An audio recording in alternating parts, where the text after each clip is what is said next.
சரி பிங்கி, இப்ப உன்னை மேரேஜ் பண்ணிக்க போற பையனுக்கு நீ என்ன ஆஃபர் கொடுப்ப?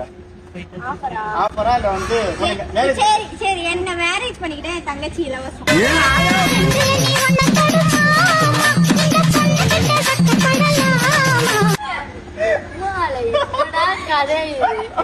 வெளிலாம் ஊர்லாம் சுத்தக்கூடாது, என் கூடவே தான் இருக்கணும். 20 என்னாலே ஒண்ணு யாரு கல்யாணம் நீ பண்ணிக்க போறியா?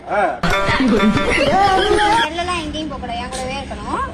செகண்ட் வெளில போனா எப்ப வரீங்க அதெல்லாம் எனக்கு தெரியாது, எப்ப வரீங்க அப்படிங்கிற மாதிரி மாறிடுவேன். அப்புறம் சரக்கனா ஐயோ நான் வாங்கிட்டு வந்து தரேன், நானே ஒயின் ஷாப் போய் நானே வாங்கிட்டு தரேன். எங்க பக்கத்துலயே அடி நான் பாக்குறேன்.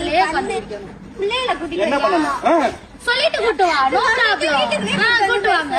வெளிலாம் கூட்டு போகாது, வெளிலாம் கூட்டு போறோம். ஏன்னா நிறைய பாப்பாங்க, பொண்டாட்டியை விட்டு இன்னொருத்தைய கூட்டு வர.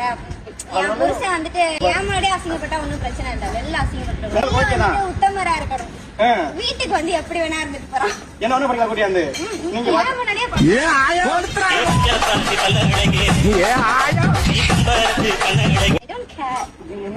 எங்களுக்கு உண்மையா இருந்தா போதும், அவ்வளவுதான். உண்மைய சொல்லணும், இது தாண்டி என் லைஃப், இப்படிதான் நான் இருப்பேன் அப்படின்னு சொல்லிட்டு ஓப்பனா வந்து என்கிட்ட இருக்கணும். இது இந்த மாதிரி எனக்கு தெரியாம இன்னொருத்தி வச்சிருக்கிறது, எனக்கு தெரியாம போயிட்டு குடிக்கிறது, எனக்கு தெரியாம ஊர் சுத்துறது, இந்த வேலை வச்சுட்டு இருந்தா கதைக்கே ஆகாது. கரெக்டா இருந்தாதான் அப்படிதான் நாங்களாம் எப்பயுமே